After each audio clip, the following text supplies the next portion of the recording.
कि अगर पाकिस्तान के अंदर 4 सूबे हैं, पंजाबी कहता है मैं पंजाबी हूँ, सिंधी कहता है मैं सिंधी हूँ, बलोची कहता है मैं बलोची हूँ। तो अगर कश्मीरी ये कहता है भाई कि मैं कश्मीरी हूँ, मेरी अलग शिनाख्त है, मेरी अलग रियासत है, तो फिर उसको क्यों आप बुरा समझते हैं? वो अपनी रियासत की बात कर रहा है, अपनी शिनाख्त की बात कर रहा है, तो मेरे ख्याल से नेशनलिस्ट कोई बुरी बात नहीं करता। आपकी कोई कीमत नहीं लगा सकता।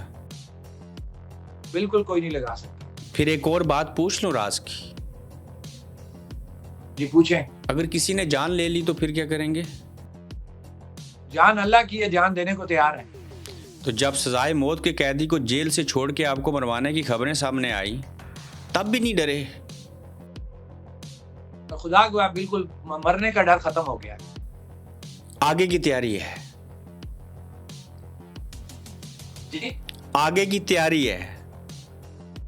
बिल्कुल, मौत बरहक है, कब्रिस्तान भरे हुए हैं। चलें कम से कम ऐसी मौत मरेंगे कोई याद तो करेगा पीछे। मीर साहब, आपने लफ्ज़ इस्तेमाल किया कि हम पुरअमन तहरीक चलाना चाहते थे, जॉइंट अवामी एक्शन कमेटी पुरअमन रहना चाहती थी। 12 लोगों को शहीद करवा के भी कह रहे हैं कि तहरीक पुरअमन थी। इसका जिम्मेदार कौन है? मीर साहब, एक सॉफ्टवेयर के जरिए आपकी ऑडियो बनाई कि जहां भारत के किसी एजेंट से आप बात कर रहे थे, आपने खुद सुनी और कैसा महसूस हुआ? वो ऐसा काफिर उन्होंने बनाया कि जो सलाम दुआ करता है मुसलमानों की तरह। आप पुरअमन रहे, 12 लोगों की अब शहादत हुई, 3 की पहले हुई थी, कुल 15 हो गए और FIR भी शौकत नवाज, मीर और बाकी 250 लोगों के ऊपर। ये कैसा दस्तूर है? ये तो सर वो हमारे उस बयानिए पे अल्लाह की तरफ से मदद है हमारी, उस बयानिए पे हमारी मोहर लग गई कि जम्मू कश्मीर ज्वाइंट अवामी एक्शन कमेटी का जो बयानिया है कि इस रियासत के अंदर कोई कानून नहीं है, इस रियासत के अंदर दोहरा मेयार है, इस रियासत के अंदर दोहरा कानून है, प्रोटेक्शन के अंदर डायरेक्ट फायर किए गए। हालांकि हमारे पास इतना बड़ा क्राउड था कि हम उनकी बोटियां नोच सकते थे, लेकिन अल्हम्दुलिल्लाह हमने अपने उस बयानिए पे कायम रहे कि हमारी पुरअमन जदोजहद है और हम पुरअमन जदोजहद पे यकीन रखते हैं। ये उसकी पहली मिसाल थी। इंसाफ मांगते मांगते कहीं ये भी हाथ से चला गया और कोई इमरजेंसी और आर्टिकल 56 लग गया, तो फिर क्या करेंगे? तो देखें, आपने जो सवाल किया बिल्कुल आपने साथ उसका जवाब भी दे दिया कि ये कानूनी तौर पे ये प्रैक्टिस हो सकती है, लेकिन जम्मू कश्मीर ज्वाइंट अवामी एक्शन कमेटी ने हमेशा ये बात कही है कि हम किसी भी सूरत ना तो अपने बुनियादी हकूक पे कंप्रोमाइज करेंगे और ना ही किसी भी सूरत इस रियासत की जो सुपरमेसी है, जो इसका एक सिस्टम है, हम उसको डीरेल ना होने देंगे, ना किसी को करने देंगे। तो अगर ये आपके सारे मुतालबात ना मानेंगे तो फिर आप क्या करेंगे और अगला प्लान है क्या आपका? सर मैदान भी हाजिर है, घोड़ा भी हाजिर है। हम तमाम इखलाकी कानूनी तकाज़े पूरे करेंगे और क्योंकि इस दफा जो गारंटर बीच में बैठा है, हमें उम्मीद है कि वो एक मजबूत गारंटर है, वो किसी भी सूरत अपने वादों से पीछे नहीं हटेगा। एक थे ताजिर और उसके बाद आए मुज़ाहमतकार। आपसे मुज़ाहमतकारों से मुराद क्या यहाँ पे? सर मुज़ाहमतकार पहले, ताजिर बाद में। मुज़ाहमतकार वो हमारे लोग हैं सर के, मैं नेशनलिस्ट उनको कहूँगा, मुझे फख्र उन लोगों के ऊपर। मीर साहब, आप उनको कहते हैं मुज़ाहमतकार, आप मुज़ाहमतकार वो हैं जो नेशनलिस्ट हैं, नेशनलिस्ट वो हैं जिनको कौम परस्त भी कहते हैं, तो आप इनको बेहद पसंद करते हैं और इनके मशहूर हैं आप।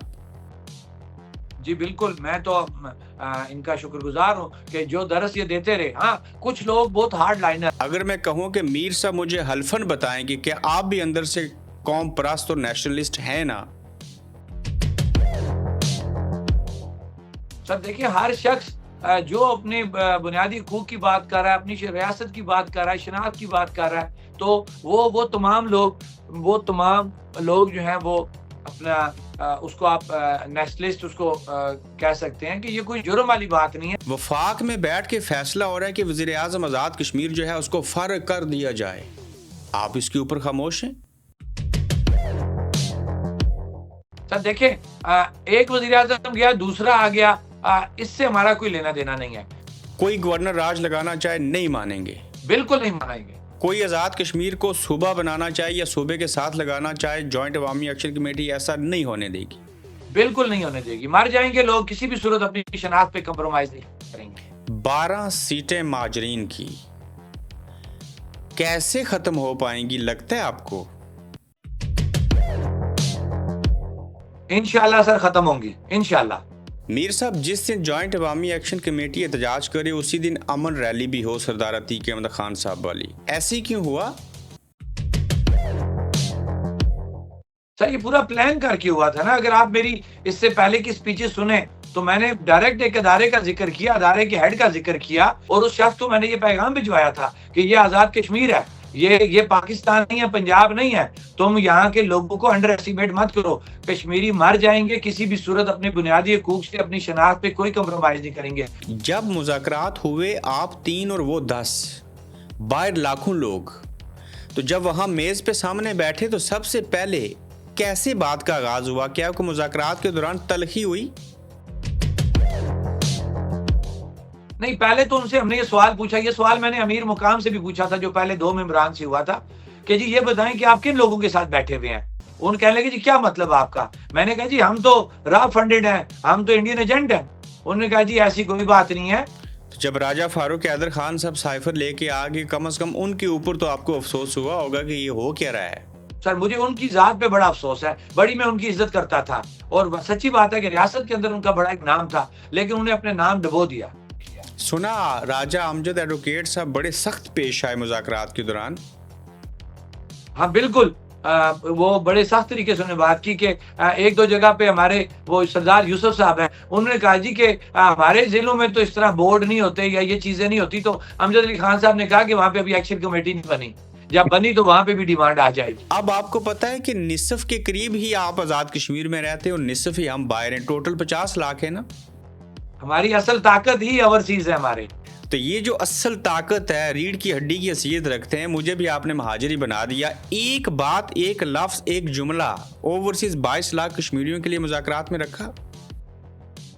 सर क्योंकि एक तो उनकी ओवरसीज की वो एक सीट होती थी, तो उस पे भी हमारी जो आपस में जो बातचीत हुई, तो वो पहले भी जो सीट थी उसका फायदा उनको कोई नहीं था। लेकिन हमारे जो ओवरसीज भाई हैं उनका जो एक पहले मुतालबा था कि एयरपोर्ट का जो मुतालबा था ओवरसीज का बहुत ज्यादा था कि हम जब भी वहां पे आते हैं हमें लूटा जाता है, डाके डाले जाते हैं, हमारी इंसल्ट की जाती है एयरपोर्ट के ऊपर। तो ओवरसीज का जो सबसे पहला एक मुतालबा था वो एयरपोर्ट का था, जो हमारे चार्टर ऑफ डिमांड में मौजूद है।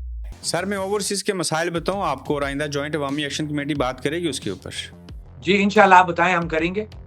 हमारे अबवाओ जदाद की ना कब्रें भी पानी में चली गई हैं और ख़ासकर जो पीछे कोठी, मकान और ज़मीन है ना उसके ऊपर कब्जे हो चुके हुए हैं। अदालतों में केस चलता है, तो क्या मैं या कोई ऐसा ओवरसीज़ कश्मीरी हर 2 महीने बाद वहाँ पे तारीख भुगतने आ सकता है? क्यों नहीं कहते स्पेशल कोर्ट्स बनाएं ओवरसीज़ कश्मीरियों के मुकदमात को निपटाने के लिए? और आज आपके इस प्रोग्राम में ये मेरा रिकॉर्ड रख लें, ऑन रिकॉर्ड में ये बात कह रहा हूँ पूरे ओवरसीज भाइयों को मुखातब करते हुए कि हमें आपकी इन तमाम मुश्किलात का पता था। इंशाअल्लाह हमें थोड़ा सा स्टेबल होने दें। जो इब्रार भाई आपके मुंह से जुमला निकला है, इंशाअल्लाह अपने तमाम ओवरसीज भाइयों के लिए 1 विंडो ऑपरेशन और उनके स्पेशल कोर्ट का इंशाअल्लाह यहाँ पे हम ऑर्डर करवाएंगे। तो क्या निसफ आबादी के लिए 5 ओवरसीज MLA नहीं होने चाहिए? एक मिडल ईस्ट से हो जाए, एक यूरोप से हो जाए, एक इंग्लैंड से पहले से और एक अमेरिका से। 5 सीटें हमें दें ना आज़ाद कश्मीर असेंबली में, ये मुतालबा रखा जाए ना। सर देखें, मैं जो एज ए मेंबर आपसे बात कर रहा हूँ, मैं इस पे अपना कोई डिसीजन आपको नहीं दे सकता, अपनी राय दे सकता हूँ कि वाकई जो हमारे ओवरसीज भाई हैं उनको जो है वो किसी तरीके से अकोमोडेट किया जाए ताकि उनकी जिंदगी आसान हो जब वो अपनी रियासत के अंदर आते हैं। मीर साहब अक्सर मैं देखता हूँ कि कभी सूट टाई कोट नहीं पहना, सलवार कमीज कश्मीरी लिबास पहनते हैं, कुछ ज्यादा ही पसंद है? असल में इसमें कंफर्टेबल रहता हूँ सर, कोई इसमें बनावट नहीं है। जिस चीज में मैं इजी रहता हूँ मैं वो काम करता हूँ। वो आपके चेहरे को बोसा दे रही थी, तो कैसा लग रहा था आपको? मैं नेचर को मुझे बड़ा प्यार और जानवरों से खास तौर पे ये चीजें जो है इनको मुझे बड़ा लगाव है। ये शौर किताबें बेचने से आया, अब्बा से आया, या किताबें पढ़ने से आया? सर किताबें मैं बहुत कम पढ़ता हूँ, झूठ कोई नहीं बोलूंगा, किताबें बहुत कम पढ़ता हूँ। कभी हेलीकॉप्टर में बैठे हैं मीर साहब? नहीं सर। उस दिन हेलीकॉप्टर की ऑफर हुई तो रिफ्यूज क्यों किया? इसलिए कि हमारे जो पुंछ डिवीजन और मीरपुर डिवीजन के लोग थे, उनकी भी ये राय थी कि हमें कोई ऐसी सरकारी चीज को यूज नहीं करना कि जो कल हमारे लिए कोई सवालिया निशान बने।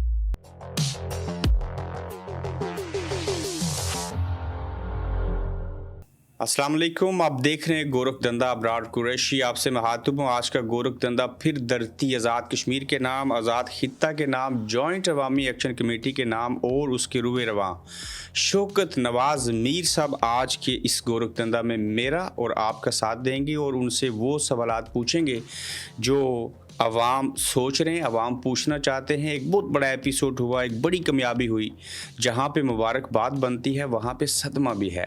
12 लोगों की जान चली गई। आखिर ये तहरीक कैसे बनी, कैसे कामयाब हुई, आगे का लाएअमल क्या है, तो इस सिलसिले में शौकत नवाज़ मीर साहब से आज के गोरखधंधा में बड़ी मुफस्सल बात करेंगे। मीर साहब अस्सलाम वालेकुम। वालेकुम अस्सलाम। बहुत शुक्रिया, आपने मुझे वक्त दिया और मुझे अंदाज़ा भी है कि आप लोग कितने मसरूफ़ हैं। आपके ऊपर एक बड़ा बोझ है, ताहाल जिसको अमली जामिया पहनाना है। सबसे पहले बताइए कि थकावट ख़त्म हुई एहतजाज की? जी, अल्लाह का शुक्र है सर, 1-2 दिन आराम किया, फ़र्क पड़ा है। मीर साहब, अक्सर मैं देखता हूँ कि कभी सूट टाई कोट नहीं पहना, सलवार कमीज़ कश्मीरी लिबास पहनते हैं, कुछ ज़्यादा ही पसंद है? असल में इसमें कंफर्टेबल रहता हूँ सर, कोई इसमें बनावट नहीं है। जिस चीज़ में मैं ईज़ी रहता हूँ, मैं वो काम करता हूँ। मीर साहब, आप कहीं खाना खाने लगे, चाय पीने लगे, कितना खूबसूरत सीन था कि एक बिल्ली आई जिसके बारे में नबी करीम सल्लल्लाहु अलैहि वसल्लम ने भी जिक्र किया। वो आपके चेहरे को बोसा दे रही थी, तो कैसा लग रहा था आपको?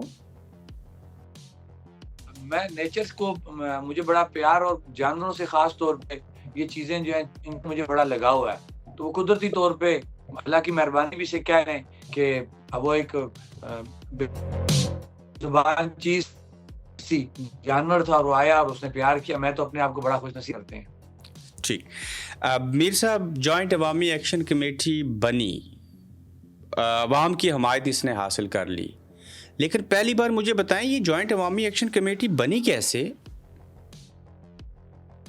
सर बेसिकली हर जगह ये बात कही है कि ये जो पुंछ डिवीज़न है उसके अंदर अक्सर जो तहरीकें चलती थीं मुख्तलिफ इश्यूज़ के ऊपर, ये उन्हीं तहरीकों का एक तसलसल थी और वहाँ पे हमारे रावलाकोट के अंदर जो लोग थे, मुज़ाहमतकार जो लोग थे, जो हमेशा सच की बात करने के लिए सबसे पहले आगे होते हैं, वो बैठे वहाँ पे धरना दिया। वो 5-6 माह वहाँ बैठे रहे, लेकिन किसी ने उनको वज़न नहीं दिया। फिर मुशावरत हुई और वो उठे और मीरपुर के साथियों के साथ उन्होंने राब्ता किया।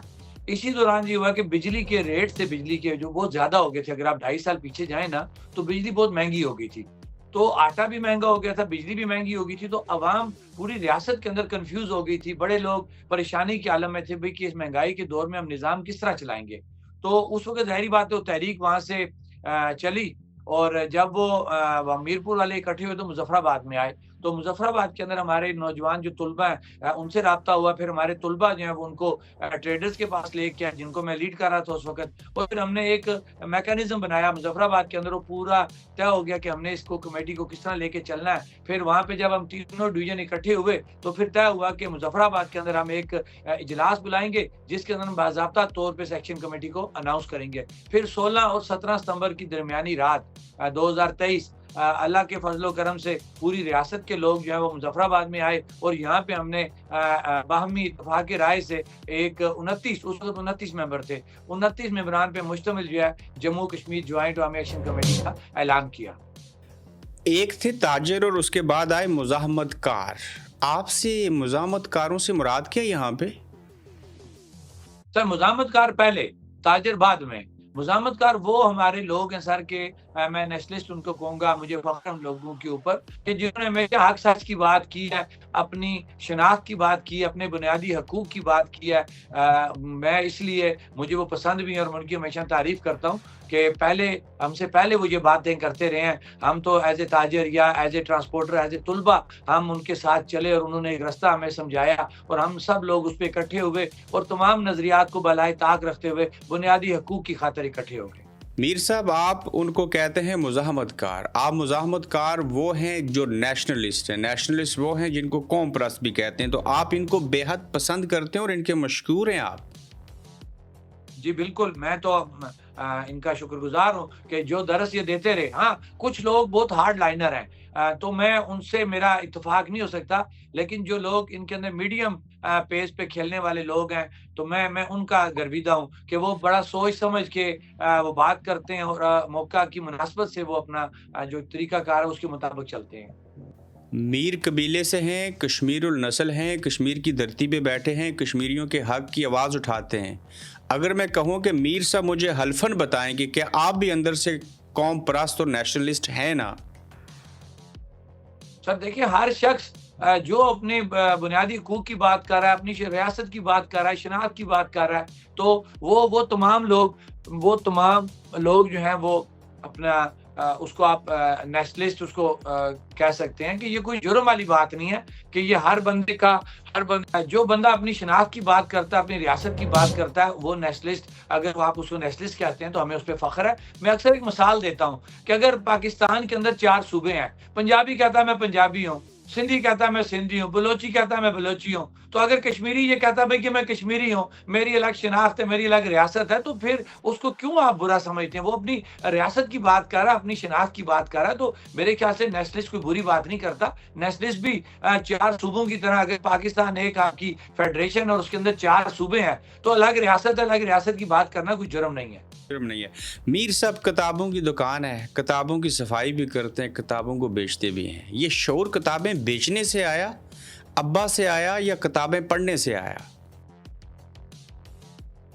सर, किताबें मैं बहुत कम पढ़ता हूँ, झूठ कोई नहीं बोलूँगा, किताबें बहुत कम पढ़ता हूँ, ठीक है? हाँ, बेचता हूँ, मैं दुकानदार हूँ, मैं कारोबार करता हूँ और मैं कभी भी, और मैं आपको हल्फ़न आपको कह रहा हूँ, मैं अपना काम खुद करता हूँ, मुलाज़िम भी हैं, लेकिन जब कोई कस्टमर आ जाता है, रश होता है, तो मैं खुद, ये नहीं कि मैं वीडियो बनाने के लिए मैं ये चीज़ें करता हूँ, मैंने ज़िंदगी में जानबूझ के कभी ऐसा, ये मैं इसको बड़ा चीप काम समझता हूँ कि वीडियो बनाना, पोस्ट करना, मुझे अल्हम्दुलिल्लाह इन चीज़ों की ज़रूरत नहीं है। मैं जो भी काम कर रहा होता हूँ, मेरा नेचुरल होता है, मेरी लाइफ़ ही इसी तरह की है, मैं एक मज़दूर बंदा हूँ, अपने हाथों से काम करने वाला हूँ। और जहाँ तक आपका सवाल है, मेरी, क्योंकि मैंने आपको पहले भी बताया कि मेरे वालिद साहब की एक सियासी एक बैकग्राउंड था उनका, उनके अपना एक सोशल वर्क था बहुत ज़्यादा। मुझे भी कुछ चीज़ें विरसे में मिली हैं और मैं फ़ख्र से मैं ये बात करता हूँ कि मैंने अपने वालिद साहब की चीज़ों को जो है वो आगे लेके चला हूँ। मीर साहब, बहुत सारे सवालात पूछने और कोशिश करूंगा छोटा सवाल और मुख्तसर जवाब हो तो ज़्यादा लोग जो हैं वो इसको देख सकेंगे। जब आप कोहाला से आगे चले गए, दीर कोट आप पहुंच गए, कोहाला से पीछे ये मजमा जमा हो गया, दूसरी जाने मुज़ाकरात हो रहे थे।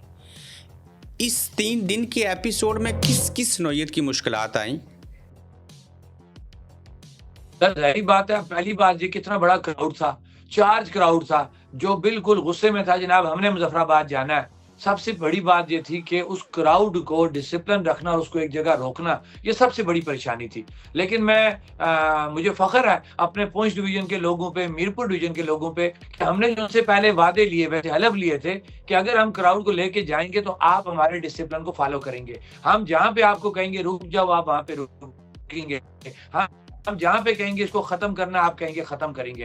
क्योंकि हम पहले दिन से ये कह रहे थे कि हमारी ये तहरीक पुरअमन तहरीक है और बुनियादी हकूक की तहरीक है। तो जो शख्स पुरअमन तहरीक पे यकीन रखता था, बुनियादी हकूक पे तहरीक पे अमल रखता था, तो वो उसने हमारी जो एसओपी को नहीं तोड़ा, उसने हमारी लाइन जो हम उसको देते थे उसको नहीं तोड़ा। हाँ, चंद लोग ऐसे थे कि जो मुज़फ़्फ़राबाद पहुँच जाए, जो हमें रास्ते में मिले और उनको जब नहीं था पता, तो मैं वापसी पे उनको मैंने कहा चलें वापस कोहाला, और मैक्सिमम लोग मेरे साथ वापस कोहाला आ गए। लेकिन कुछ लोग ऐसे थे कि जो हस्बे आदत, जो उनकी एक आदत है कि किस तरीके से वो चीज़ को डिस्टर्ब करना है, किस तरीके से अपने आप को प्रोमिनेंट करने की कोशिश है, वो लोग हमेशा लगे रहते हैं। लेकिन अल्हम्दुलिल्लाह 99% लोग ऐसे थे जो जम्मू कश्मीर जॉइंट अवामी एक्शन कमेटी के एसओपी को और उसके डिसिप्लिन को फॉलो कर रहे थे। ये सबसे बड़ी हमारी कामयाबी थी, जिसको हमेशा मैं कहता हूँ कि ये वो शऊर था जो हमने अवाम को दे दिया। मीर साहब, आपने लफ्ज़ इस्तेमाल किया कि हम पुरअमन तहरीक चलाना चाहते थे, जॉइंट अवामी एक्शन कमेटी पुरअमन रहना चाहती थी। 12 लोगों को शहीद करवा के भी कह रहे हैं कि तहरीक पुरअमन थी। इसका जिम्मेदार कौन है? सर, हम अभी भी ये बात कहते हैं कि अगर आपको याद हो सर कि मुज़फ़्फ़राबाद के अंदर सबसे पहली शहादत मुज़फ़्फ़राबाद के अंदर हुई थी 29 तारीख को। लेकिन उसके बावजूद जो प्लान अदारों का था, इस हुकूमत का था और हमारी इंतज़ामिया और पुलिस जिनकी प्रोटेक्शन के अंदर डायरेक्ट फायर किए गए। हालाँकि हमारे पास इतना बड़ा क्राउड था कि हम उनकी बोटियाँ नोच सकते थे। लेकिन अल्हम्दुलिल्लाह हमने अपने उस बयानिए पे कायम रहे कि हमारी पुरअमन जद्दोजहद है और हम पुरअमन जद्दोजहद पे यकीन रखते हैं। ये उसकी पहली मिसाल थी कि हम अपनी लाश को उठा रहे थे, हम अपने ज़ख्मी को उठा रहे थे, लेकिन हम बदला नहीं ले रहे थे। तो इससे बड़ा पुरअमन रहने का हम और क्या सबूत दे सकते हैं? आप पुरअमन रहे, 12 लोगों की अब शहादत हुई, 3 की पहले हुई थी। कुल 15 हो गए और एफआईआर भी शौकत नवाज, मीर और बाकी 250 लोगों के ऊपर। ये कैसा दस्तूर है?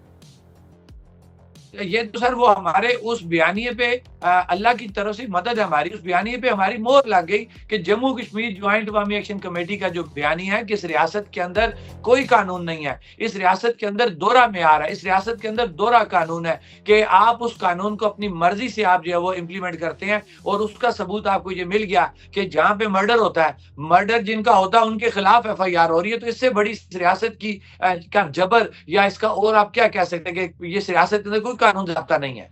तो मीर साहब, अपने लोगों को इंसाफ दिलवाने के लिए पुरअमन रहे, सारी चीज़ें हुई, तो कम से कम FIR तो कटवा के मुज़ाकरात करते। कोई तो ज़िम्मेदार होगा ना जिसने 12 लोगों की जान ली। उनका क्या होगा जिसकी 5 बेटियां थीं?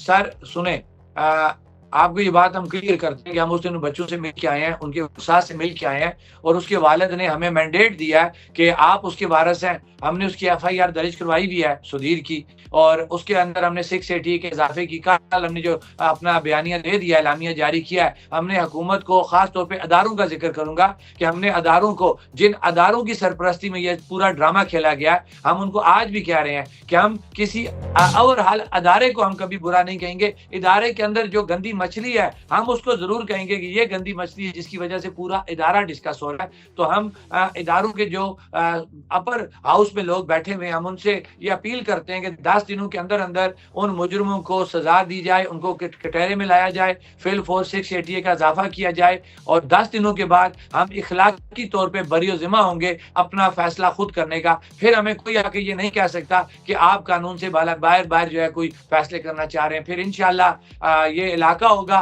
अवाम होगी और हम अपना फैसला खुद करेंगे। आपके ऊपर FIR हो गई, नाम ECL में चला गया, आप 10 दिन का अल्टीमेटम दे रहे हैं। अगर इंसाफ ना मिला तो 10 दिनों के बाद क्या करेंगे? सर देखें, दुनिया में सबसे बड़ी ताकत अवाम की ताकत है। वाहिद अल्लाह ऊपर अकेला अल्लाह की ज़ात है जो पूरा जहान पे कादर है, लेकिन उसकी अवाम जो है ना सर, वो सबसे बड़ी ताकत है। अवाम की ताकत के आगे ये जो आपको बड़े-बड़े इस वक़्त नज़र आ रहे हैं इदारों में बैठे हुए लोग, ये कोई हैसियत नहीं रखते। आपने देख लिया जिस वक़्त अवाम बाहर निकली तो इन्होंने घुटने टेक लिए और इन्होंने कहा कि हमारे साथ मुज़ाकरात करें। तो इंशाअल्लाह अवाम की ताकत जम्मू कश्मीर जॉइंट अवामी एक्शन कमेटी के साथ है और इस ताकत के आगे ये झूठी FIR कुछ भी नहीं कर सकती। मीर साहब, वो कश्मीर तो अभी आज़ाद नहीं हुआ और पूरे का पूरा कश्मीर अभी आज़ाद होना बाकी है। ये जो आज़ाद कश्मीर, जिसका नाम आज़ाद कश्मीर है, आज़ाद ख़िता तहरीक आज़ादी का बेस कैंप है, इंसाफ मांगते मांगते कहीं ये भी हाथ से चला गया और कोई इमरजेंसी और आर्टिकल 56 लग गया तो फिर क्या करेंगे? तो देखें, आपने जो सवाल किया बिल्कुल आपने साथ उसका जवाब भी दे दिया कि ये कानूनी तौर पे ये प्रैक्टिस हो सकती है। लेकिन जम्मू कश्मीर जॉइंट अवामी एक्शन कमेटी ने हमेशा ये बात कही है कि हम किसी भी सूरत ना तो अपने बुनियादी हकूक पे कंप्रोमाइज करेंगे और ना ही किसी भी सूरत इस रियासत की जो सुपरमेसी है, जो इसका एक सिस्टम है, हम उसको डीरेल ना होने देंगे, ना किसी को करने देंगे। ये जहनों में से वो लोग निकाल दें कि यहाँ पे आके आप हिंदुस्तान की तर्ज का कोई यहाँ पे आप एक्शन करेंगे। ये अवाम बाशऊर हो चुकी है। हम किसी भी सूरत इस रियासत के ऊपर किसी को जो है वो शब-खून मारना नहीं देंगे। मीर साहब, अगर रियासत बचाना चाहते हैं, शब-ए-खून मारने नहीं देंगे, तो फिर वफाक में बैठ के फैसला हो रहा है कि वज़ीर-ए-आज़म आज़ाद कश्मीर जो है उसको फ़र्ग कर दिया जाए। आप इसके ऊपर खामोश हैं? सर देखें, एक वज़ीर-ए-आज़म गया, दूसरा आ गया, इससे हमारा कोई लेना देना नहीं है, क्योंकि हम इस निज़ाम को ठीक करने की बात कर रहे हैं और कुछ चीज़ें आपकी कानूनी तौर पे ऐसी हैं कि आपने जब अपना निज़ाम चलाना है तो वो आपने ऑलरेडी एक्ट 74 और जो आपकी अंडरस्टैंडिंग है पाकिस्तान के साथ, उसके अंदर कुछ चीज़ों का इख्तियार आपने पाकिस्तान को दिया हुआ है। तो वो जुमला जब वहाँ से बोला जाता है तो आप उसको बुरा ना समझें। तो अगर कोई ऐसा शख्स वज़ीर-ए-आज़म बन गया जिसने कहा ये जॉइंट अवामी एक्शन कमेटी रॉ के एजेंट हैं, भारत से फंडिंग लेते हैं, ऐसे करते हैं, तो फिर आप क्या करेंगे? मेरे ख्याल से जो बुरा हाल वो साइफर वालों का हो गया है और जिन्होंने इल्ज़ामात लगाए थे, अब किसी में इतनी हिम्मत नहीं है कि वो जम्मू कश्मीर जॉइंट अवामी एक्शन कमेटी के ऊपर कोई ऐसा इल्ज़ाम लगाए। कोई गवर्नर राज लगाना चाहे, नहीं मानेंगे? बिल्कुल नहीं मानेंगे। कोई आज़ाद कश्मीर को सूबा बनाना चाहे या सूबे के साथ लगाना चाहे, जॉइंट अवामी एक्शन कमेटी ऐसा नहीं होने देगी? बिल्कुल नहीं होने देगी। मर जाएंगे लोग, किसी भी सूरत अपनी शनाख्त पे कंप्रोमाइज नहीं करेंगे। ये जो जॉइंट अवामी एक्शन कमेटी के 31 मेंबरान हैं और चंद बड़े लोग हैं, जिसमें उमर नज़ीर साहब हैं, जिसमें आप शौकत नवाज़ मीर हैं, जिसमें ख्वाजा मेहरान हैं, ग़ुलाम मुश्तबा हैं, उसके साथ सरदार अमान हैं, आप सब यकजा रहेंगे? जी बिल्कुल, हम सब यकजा हैं। आपकी कोई कीमत नहीं लगा सकता। बिल्कुल कोई नहीं लगा सकता। तो फिर एक और वक्त गुजर गया। फिर एक और बात पूछ लूं राज की। जी पूछें। अगर किसी ने जान ले ली तो फिर क्या करेंगे? जान अल्लाह की है, जान देने को तैयार है। तो जब सजाए मौत के कैदी को जेल से छोड़ के आपको मरवाने की खबरें सामने आई, तब भी नहीं डरे? तो खुदा को बिल्कुल मरने का डर खत्म हो गया। आगे की तैयारी है? जी आगे की तैयारी है? बिल्कुल, मौत बरहक है, कब्रिस्तान भरे हुए हैं। चलें, कम से कम ऐसी मौत मरेंगे कोई याद तो करेगा पीछे। बड़ा जज्बा है आप लोगों का। तालीमी बोर्ड के हवाले से ये क्या गोरख धंधा बन गया? बोर्ड 3 हो जाए तो इसमें हर्ज क्या है एक के बजाय? सर यही बात मैं करना चाह रहा हूँ कि कुछ सहूलतकार हर जगह पे होते हैं और ये सहूलतकारी हो रही है। किसी भी जगह पे पहला ये कहा गया जी कि आपने बोर्ड को वफाक के अंडर कर दिया, ऐसी कोई बात नहीं है। हमने सिर्फ ये कहा कि क्योंकि Punjab board, federal board, KP मुख्तलिफ बोर्ड है, हमें जो सूट करता है, जो तरीकाकार हम अपनाना चाहते हैं, वो फेडरल बोर्ड का अपनाना चाहते हैं कि उसका तरीकाकार ऐसा है कि जिसके अंदर मार्किंग अच्छी होती है, उसका जो करिकुलम है वो बड़े अच्छे तरीके से टाइमली पढ़ाया जाता है। हमने जस्ट फेडरल बोर्ड के तरीकाकार को अपनाने की बात की और 3 बोर्ड बनाए। अब देखें, एक बंदा वो रावलाकोट के किसी कोने से पीछे से गांव से आता है, वो पहले रावलाकोट पहुंचेगा, उसके बाद वो मीरपुर जाएगा। बताएं, गरीब लोग हैं, वो किस तरीके से अपने पेपर रीचेक करा सकते हैं, किस तरीके से फीसों का मामला करा। इसी तरह नीलम वैली की बात करें, झेलम वैली की बात करें, आप हवेली की कोटा वैली की बात करें, किस तरीके से इतने दूर से ये लोग जो है मीरपुर जा सकते हैं। सिर्फ इन लोगों की आसानी के लिए, बच्चों की आसानी के लिए हमने डिवीजन सतह पे बोर्ड के क्याम का जो है फैसला करवाया। इसके अलावा इसके अंदर कोई ऐसी बात नहीं है। हाँ, अब जब 3 बोर्ड बनेंगे, मुकाबले का रुझान पैदा होगा, इनसे पूछा जाएगा, मीरपुर वालों से, यार बताओ तुम्हारा रिजल्ट क्यों खराब है, मुजफ्फराबाद वालों से पूछा जाएगा तुम्हारा रिजल्ट, ये तो बेहतरी है। और इसके अंदर तो मैं नहीं समझता कोई ऐसी बात है। बिल्कुल ऐसे ही आप ठीक कह रहे हैं। 3 बोर्ड होने से लोग जो सफ़र करके मीरपुर जिनको आना पड़ता है, ये जो दरियाए मंगला डैम है इसके पास आने से बेहतर नहीं है कि वहाँ बोर्ड बने, कंपटीशन पैदा हो? तो इसमें कंट्रोवर्सी वाली तो बात ही नहीं है। बिल्कुल। मीर साहब, जिस दिन जॉइंट अवामी एक्शन कमेटी एहतजाज करे उसी दिन अमन रैली भी हो सरदार अतीक अहमद खान साहब वाली, ऐसे क्यों हुआ? सर ये पूरा प्लान करके हुआ था ना। अगर आप मेरी इससे पहले की स्पीचेस सुने तो मैंने डायरेक्ट एक अदारे का जिक्र किया, अदारे के हेड का जिक्र किया कि पूरा प्लान करके अचानक ही हमारा जो इवेंट था, हमने तो 2-2.5 माह पहले अनाउंस किया हुआ था 29 सितंबर। हमारे पास राइट था अपने इवेंट को प्रॉपरली करने का, उनके पास कोई राइट नहीं था जो अचानक 2 दिनों का गैप दे के तो अचानक अमन मार्च के नाम से एक इवेंट करते हैं। तो ये हमारी हुकूमत का अदारों की जिम्मेदारी बनती थी कि उनको रोका जाए। लेकिन जाहिर बात है, ये इवेंट सारा करवा ही अदारे रहे थे, हमारी हुकूमत करा रही थी, तो उन्होंने पूरा एक प्लान किया हुआ था। मैं तो ये कहूंगा कि वो प्लान था जो एक शख्स लाहौर के अंदर एक सियासी जमात के ऊपर इंप्लीमेंट कर चुका था और उस शख्स को मैंने ये पैगाम भिजवाया था कि ये आजाद कश्मीर है, ये पाकिस्तान नहीं है, पंजाब नहीं है। तुम यहाँ के लोगों को अंडर एस्टिमेट मत करो। कश्मीरी मर जाएंगे, किसी भी सूरत अपने बुनियादी हकूक से, अपनी शनाख्त पे कोई कंप्रोमाइज नहीं करेंगे। और वही बात हुई, उस शख्स ने वही प्लान पूरा ला के यहाँ पे फिट करने की कोशिश की। इन सहूलतकारों को, इस जमात को उन्होंने जो है आलाकार बनाया और इन कातलों को सामने लाते हुए हमारे पुरअमन एहतजाज के ऊपर इस रैली के नाम से जो है पूरा अमन जो है मार्च के नाम से जो है वो एक कातलों का एक गिरोह लाया गया, जो इंतजामिया और पुलिस और मजिस्ट्रेट्स की प्रोटेक्शन में उन्होंने आके फायरिंग की। हमारे पास तमाम एविडेंस मौजूद है, पुलिस की गाड़ियां साथ है और वो फायरिंग करेंगे। तो पूरा प्लान करके किया गया था। तो सरदार अतीक अहमद खान साहब को क्या मशवरा देंगे? तो अब पीछे रहा क्या, मैं उनको क्या मशवरा दूं, मेरी काबिल एहतराम है, लेकिन उन्होंने और उनके दामाद साहब ने और उनके बेटे ने पूरा काम पूरा कर दिया। इस जॉइंट अवामी एक्शन कमेटी का नाम किसने तजवीज़ किया था, मैं ये जानना चाहता हूँ मीर साहब। सर ये तजवीज़ हमारी पुंछ और मीरपुर डिवीजन से आई थी। ठीक, तो क्या वज़ीर आज़म अनवार उल हक को इस्तीफ़ा देना चाहिए, ये आपका मुतालबा है? सर देखें, हमें जो भी आएगा ना, ये एक ही जैसे हैं, हमें इनसे किसी अच्छे की उम्मीद नहीं है। ये सब एक जैसे हैं। तो क्या जॉइंट अवामी एक्शन कमेटी मुस्तकबिल में इलेक्शन लड़ेगी? कोई ऐसी सोच पनप रही है? सर अभी फिलहाल देखिए, फिलहाल जो मैं आपसे अभी बात कर रहा हूँ और मैं ये कहूँगा कि जम्मू कश्मीर जॉइंट अवामी एक्शन कमेटी के पास अभी ऐसा कोई मैंडेट नहीं है। हाँ, पब्लिक में हम जाते हैं, देखते हैं कि पब्लिक की क्या राय है। जिस तरह हमारे चार्टर ऑफ डिमांड में इज़ाफ़ा हुआ, इसी तरह अगर पब्लिक कोई और राय देती है, हम उस पे भी अमल करने के पाबंद हैं।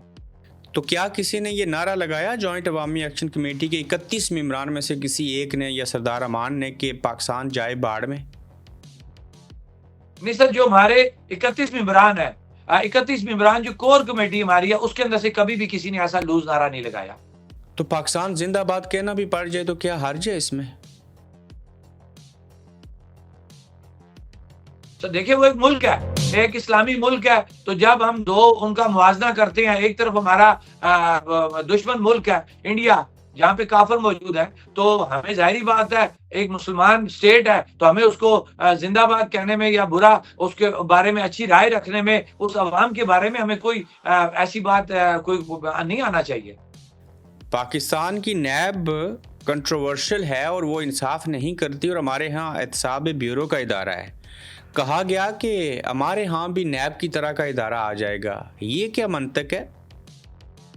उसमें ये ना सर कि आपका ये इस हद तक तो बयानिया दुरुस्त है कि जी नैब वहाँ पे काम नहीं करती। हमने यहाँ पे ये किया कि जो एहतसाब हमारा एक्ट है उसके अंदर इन्होंने तरमीम की भी थी और ऐसी तरमीम थी कि या तो पहले कोई पकड़ा नहीं जा सकता, पकड़ा जाएगा तो फौरी तौर पे छूट जाएगा। नैब का कानून इतना सख्त है कि अगर मानवन वो यहाँ पे एहतसाब एक्ट की जगह उसको लाया जाए, सिर्फ एक्ट के अंदर चेंज करनी है, कानून के अंदर तब्दीली करनी है, तो मेरे ख्याल से यहाँ की भी जब उस पे इम्प्लीमेंटेशन की बात आएगी जो पाकिस्तान के अंदर नहीं हो रही, कानून ठीक है, इम्प्लीमेंट करने वाले ठीक नहीं है। जब उस कानून को यहाँ पे लाया जाएगा, एहतसाब एक्ट के अंदर तरमीम करते हैं, तो मेरे ख्याल से जब उसके मुताबिक कार्रवाई होगी तो फिर ये चोर डाकू जो है ये भाग नहीं सकेंगे और निशाने इबरत बनेंगे।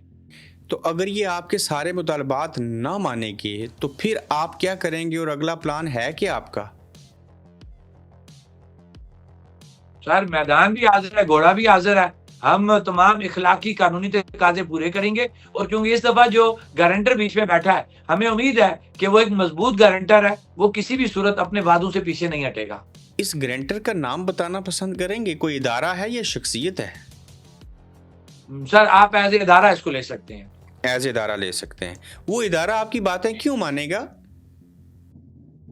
सर इसलिए कि देखिए कुछ चीज़ें ऐसी हैं ना कि पाकिस्तान का निज़ाम भी वही लोग चला रहे हैं और हमारा निज़ाम भी पीछे बैठे हुए वही लोग चला रहे हैं। जिस वक़्त तक हमारी रियासत की सुपरमेसी को कायम रखते हुए कोई भी आपको हेल्प आउट कर रहा है तो हमें कोई चीज़ को बुरा नहीं मनाना चाहिए। ठीक, जब मुज़ाकरात हुए आप 3 और वो 10, बाहर लाखों लोग, तो जब वहाँ मेज़ पे सामने बैठे तो सबसे पहले कैसे बात का आगाज़ हुआ? क्या कोई मुज़ाकरात के दौरान तलख़ी हुई? नहीं, पहले तो उनसे हमने ये सवाल पूछा, ये सवाल मैंने अमीर मुकाम से भी पूछा था जो पहले 2 मेंबरान से हुआ था कि जी ये बताएँ कि आप किन लोगों के साथ बैठे हुए हैं? उन्होंने कहने लगे जी क्या मतलब आपका? मैंने कहा जी हम तो रॉ फंडेड हैं, हम तो इंडियन एजेंट हैं। उन्होंने कहा जी ऐसी कोई बात नहीं है, आप लोग एक ठीक लोग हैं, आप लोगों ने एक तहरीक चलाई है और हम जो है बाकायदा तौर पे आपसे मुज़ाकरात करने के लिए आए हैं। तो वो बयानिया वो जो यहाँ की आज़ाद हुकूमत के हमारे ये नौसरबाज बेईमान जो साइबर को लहरा के और कभी हमें रॉ फंडेड तो कभी क्या कह रहे थे, वो उनको बिल्कुल मुँह की खानी पड़ी और पाकिस्तान के हुक्मरानों ने आके यहाँ पे ये क्लियर कहा कि जम्मू कश्मीर जॉइंट अवामी एक्शन कमेटी के लोग ठीक हैं, तभी हम इनसे बैठ के मुज़ाकरात कर रहे हैं। जब राजा फारूक हैदर खान साहब साइफर लेके आ गए, कम से कम उनके ऊपर तो आपको अफसोस हुआ होगा कि ये हो क्या रहा है? सर मुझे उनकी ज़ात पे बड़ा अफ़सोस है, बड़ी मैं उनकी इज़्ज़त करता था और सच्ची बात है कि रियासत के अंदर उनका बड़ा एक नाम था, लेकिन उन्होंने अपने नाम डुबो दिया। तो मुज़ाकरात के दौरान कहाँ पे वो लम्हा आया कि जब लगा कि मुज़ाकरात नहीं हो सकते? वो सर काफ़ी सारी चीज़ें जब हमारी हुई, तो फिर कुछ चीज़ें ऐसी आ गई थी कि मुझे हमें दोबारा अपने हाउस में जाना पड़ा। आपने देखा होगा कोआला हमारे 2 से 3 चक्कर लगे थे। तो कुछ पॉइंट ऐसे आए कि जिसके ऊपर डेडलॉक होने जा रहा था, लेकिन हमने वहाँ पे उसको पेंडिंग किया और दोबारा हम अपनी कोर कमेटी के पास कोआला गए। अल्लाह उनको खुश रखे कि वो बात समझ रहे थे अच्छे तरीके से, उन्होंने हमें उसमें और मैंडेट दिया और हम दोबारा आए। अगर जो डेडलॉक होने भी जा रहा था वो नहीं हुआ। कभी हेलीकॉप्टर में बैठे हैं मीर साहब? नहीं सर। तो उस दिन छोटी सी आपको गाड़ी है, कोरे गाड़ी है, उसी में जाता हूँ। उस दिन हेलीकॉप्टर की ऑफर हुई तो रिफ्यूज क्यों किया? इसलिए कि हमारे जो पुंछ डिवीजन और मीरपुर डिवीजन के लोग थे, उनकी भी ये राय थी कि हमें कोई ऐसी सरकारी चीज को यूज नहीं करना कि जो कल हमारे लिए कोई सवालिया निशान बने। जब ये कहा कि मुज़ाकराती कमेटी से वफाकी से कि इंटरनेट बहाल करो और फिर मुज़ाकरात होंगे, तो डेडलॉक नहीं पैदा हुआ? उन्होंने तो नहीं बंद ऑन किया? ये बिल्कुल ये सवाल किया कि उन्होंने कहा जी कि आप ये बातचीत करें, तो हमने लेटर लिख दिया, तो डिमांड ये होती है कि लेटर के बाद 12 घंटों के अंदर जो है वो ओपन हो जाएगा। हालांकि झूठ था ये, उन्हीं के पास नेट भी है, बंद करने वाले भी वही हैं, खोलने वाले भी वही हैं, लेकिन हमने फिर हमने जो है वो एक सोच समझ के हमने उस वक्त डेडलॉक नहीं लाया, क्योंकि हम बड़ी चीज को देख रहे थे, हमने बड़े जो टारगेट्स हमने वो अचीव करने थे, लिहाजा हमने उस पर ज्यादा जोर नहीं दिया। सुना राजा अमजद एडवोकेट साहब बड़े सख्त पेश आए मुज़ाकरात के दौरान। हाँ, बिल्कुल। वो बड़े सख्त तरीके से उन्होंने बात की कि एक दो जगह पे हमारे वो सरदार यूसुफ साहब हैं, उन्होंने कहा जी कि हमारे ज़िलों में तो इस तरह बोर्ड नहीं होते या ये चीज़ें नहीं होती, तो अमजद अली खान साहब ने कहा कि वहाँ पे अभी एक्शन कमेटी नहीं बनी, जब बनी तो वहाँ पे भी डिमांड आ जाएगी। ठीक हो गया। तो मीर साहब ये बताना पसंद करेंगे कि हेलीकॉप्टर के ज़रिए थोड़ी-थोड़ी फ़ोन सर्विस और इंटरनेट देने की भी बात हुई ना? सर बिल्कुल, लेकिन हमने उन्हें कहा कि आप ये डिले इसलिए हो रहा है और लोग जो मूव कर रहे हैं, कल ये प्रॉब्लम हो जाएगा, क्योंकि हम आपसे बिल्कुल क्लियर एक डील कर रहे हैं। ये ना हो कि कल माप वहाँ से निकल आए और आप कहें जी कि हमने जो माप को कंट्रोल नहीं किया, लिहाजा हमें एक्सेस दी जाए ताकि हम लोगों को प्रॉपर मैसेज करके हर जगह पे रोक सकें। 12 सीटें माजरीन की कैसे ख़त्म हो पाएंगी लगता है आपको? इंशाल्लाह सर खत्म होंगी, इंशाल्लाह। तो अगर ये 12 में से 6 रह गई और फंड्स पाकिस्तान की वफाकी हुकूमत ने कहा हम देंगे, तो फिर क्या करेंगे? सर किसी भी सूरत ये 12 सीटें नहीं रहेंगी, और बल्कि इससे हम आगे चले गए। अब टोटल मिनिस्टर जो है वो 20 रहेंगे, और ये भी तय हो गया कि कोई भी हमारी जो हदूद अरबा है रियासत का, उससे बाहर कोई भी शख्स जो है वो आपका वजीर नहीं बन सकता। तो जब ये फंड्स आएंगे तो उसके चेक एंड बैलेंस के लिए भी कोई मुतालबा रखा आपने मुस्तकबिल करीब में? सर बिल्कुल, अब जम्मू कश्मीर ज्वाइंट अवामी एक्शन कमेटी अगर कमेटी के अंदर बहैसियत फरीक बैठ गई है, तो अब जब फरीक हम बन गए हैं तो हर चीज का इख्तियार हमारे पास आ गया। तो मीर साहब, ओवरसीज कश्मीरी दुनिया में कितने हैं पता है आपको? सर तकरीबन 20 और 25 लाख के दरमियान है। सर 22 लाख हैं। मैंने सिर्फ 20 और 25 कहा। अब आपको पता है कि निसफ के करीब ही आप आज़ाद कश्मीर में रहते हैं और निसफ ही हम बाहर हैं, टोटल 50 लाख है ना? हमारी असल ताकत ही ओवरसीज है हमारे। तो ये जो असल ताकत है, रीढ़ की हड्डी की हैसियत रखते हैं, मुझे भी आपने महाजरी बना दिया। एक बात, एक लफ्ज़, एक जुमला ओवरसीज 22 लाख कश्मीरियों के लिए मुज़ाकरात में रखा। सर क्योंकि एक तो उनकी ओवरसीज की वो एक सीट होती थी, तो उस पे भी हमारी जो आपस में जो बातचीत हुई, तो पहले भी जो सीट थी उसका फायदा उनको कोई नहीं था। लेकिन हमारे जो ओवरसीज भाई हैं, उनका जो एक पहले मुतालबा था कि एयरपोर्ट का जो मुतालबा था ओवरसीज का बहुत ज्यादा था, कि हम जब भी वहां पे आते हैं हमें लूटा जाता है, डाके डाले जाते हैं, हमारी इंसल्ट की जाती है एयरपोर्ट के ऊपर। तो ओवरसीज का जो सबसे पहला एक मुतालबा था वो एयरपोर्ट का था, जो हमारे चार्टर ऑफ डिमांड में मौजूद है। बनेगा इंटरनेशनल एयरपोर्ट मीरपुर में इंशाल्लाह। अगर सियालकोट में बन सकता है तो मैं ये कहता हूं कि सियालकोट से मजबूत बिलियनर लोग हमारे आजाद कश्मीर के इस वक्त दुनिया में मौजूद हैं। सर मैं ओवरसीज के मसाइल बताऊं आपको, और आइंदा जॉइंट अवामी एक्शन कमेटी बात करेगी उसके ऊपर। जी इंशाल्लाह, आप बताएं, हम करेंगे। हमारे अबाव जदाद की ना कब्रें भी पानी में चली गई हैं, और ख़ासकर जो पीछे कोठी मकान और ज़मीन है ना उसके ऊपर कब्जे हो चुके हुए हैं। अदालतों में केस चलता है, तो क्या मैं या कोई ऐसा ओवरसीज कश्मीरी हर 2 महीने बाद वहाँ पे तारीख भुगतने आ सकता है? क्यों नहीं कहते स्पेशल कोर्ट्स बनाएं ओवरसीज कश्मीरियों के मुकदमात को निपटाने के लिए? और आज आपके इस प्रोग्राम में ये मेरा रिकॉर्ड रख लें, ऑन रिकॉर्ड में ये बात कह रहा हूँ पूरे ओवरसीज भाइयों को मुखातब करते हुए कि हमें आपकी इन तमाम मुश्किलात का पता था। इंशाल्लाह हमें थोड़ा सा स्टेबल होने दें। जो इब्रार भाई आपके मुंह से जुमला निकला है, इंशाल्लाह अपने तमाम ओवरसीज भाइयों के लिए 1 विंडो ऑपरेशन और उनके स्पेशल कोर्ट का इंशाल्लाह यहाँ पे हम ऑर्डर करवाएंगे इंशाल्लाह। मीर साहब, आपने कहा कि ओवरसीज एमएलए की जो पहली एक सीट है वो भी फजूल है, लेकिन मैं ये कहता हूँ कि ये फजूल नहीं है। 22 लाख कश्मीरियों के लिए जितने आपने 20 काबीना के लोग कहे ना वजारतें होंगी, 53 सीटें हैं ना वहाँ पे, चलें 12 निकाल दें, तो क्या निसफ आबादी के लिए 5 ओवरसीज़ एमएलए नहीं होने चाहिए? एक मिडल ईस्ट से हो जाए, एक यूरोप से हो जाए, एक इंग्लैंड से पहले से और एक अमेरिका से। 5 सीटें हमें दें ना आज़ाद कश्मीर असम्बली में, ये मुतालबा रखा जाए ना।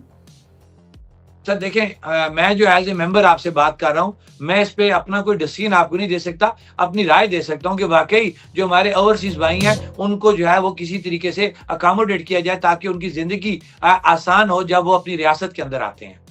और ये इन्वेस्टमेंट लेके आ सकते हैं। ये 8 से 9 बिलियन डॉलर हर साल पाकिस्तान को बेचते हैं, बिलियन डॉलर। तो इनको जब ये चीज़ें मिलेंगी तो मीर साहब, तो ये तो आज़ाद कश्मीर में फैक्ट्रीज लगा सकते हैं, कितनी चीज़ें हो सकती हैं। तो मैं इस तरफ आपकी तवज्जो मबजूल करना चाहता था। मैं 2-3 सवालात मीर साहब आपसे मज़ीद पूछना चाहूँगा कि कितना वक्त दिया आपने हुकूमत को या मुज़ाकराती कमेटी ने आपको कि हम इतने अरसे में इम्प्लीमेंट करेंगे, और पहला फेज़ क्या होगा? सर देखिए, मैक्सिमम जो हमने टाइम दिया वो 3 माह का दिया हुआ है। हमारी मुख्तलिफ है, किसी के अंदर 3 माह का टाइम है, किसी के अंदर 1 माह का टाइम है, किसी के अंदर 15 दिन है, किसी के अंदर 20 दिन है। ये हमने मुख्तलिफ टाइम दिए हैं इनको। जिस इदारे के जिस शख्स ने मायदा किया, दस्तखत किए, अगर वो रिटायर्ड हो गया, चला गया, और दूसरा अगर ये वज़ीर-ए-आज़म अनवार उल हक साहब चले गए और नया आया तो उसने ये मुज़ाकरात और ये जो मायदा है दरिया नीलम में फेंक दिया, तो फिर क्या होगा? ज़िम्मेदार कौन है? सर नहीं, हमने शख्सियत के साथ मायदे नहीं किए हुए, हमने इदारों के मौजूदगी में ये कह लें कि एक सिस्टम के साथ मायदे हमने किए हैं। तो आपको पूरी उम्मीद है मीर साहब, और वही जज्बा और जज्बात हैं कि आप अपनी बातों को मनवा के रहेंगे? इंशाअल्लाह सर, इंशाअल्लाह। तो आपको लगता है कि मुस्तकबिल करीब के अंदर नया एहतजाज करने की ज़रूरत पेश नहीं आएगी? मैं बारहा ये बात उन हुक्मरानों को, उन अदारों के सरबराहान को ये कह रहा हूँ कि हमें उम्मीद है कि हमें चौथी दफ़ा दोबारा जो है रियासत के अंदर बाहर निकलने की ज़रूरत नहीं पड़ेगी। और हाँ, अगर ये अपना काम नहीं करेंगे तो रियासत के अंदर चौथी दफ़ा जब अवाम निकलेगी उसको कोई रोक नहीं सकता। इंशाअल्लाह एक बहुत बड़े तरीके से निकलेगी, बहुत बड़ी तादाद में निकलेगी, और फिर उसको रोकने वाला ना तो कोई अदारे के लोग होंगे, ना ही कोई हुक्मरान होंगे। मीर साहब, एक सॉफ्टवेयर के ज़रिए आपकी ऑडियो बनाई कि जहां भारत के किसी एजेंट से आप बात कर रहे थे, आपने खुद सुनी और कैसा महसूस हुआ? वो ऐसा काफिर उन्होंने बनाया कि जो सलाम दुआ करता है मुसलमानों की तरह। मीर साहब, बहुत शुक्रिया आपके वक्त का, बहुत अच्छा लगा आपसे बात करके। Thank you ji. Thank you so much. आप देख रहे हैं गोरखधंधा अब्रार कुरैशी के साथ।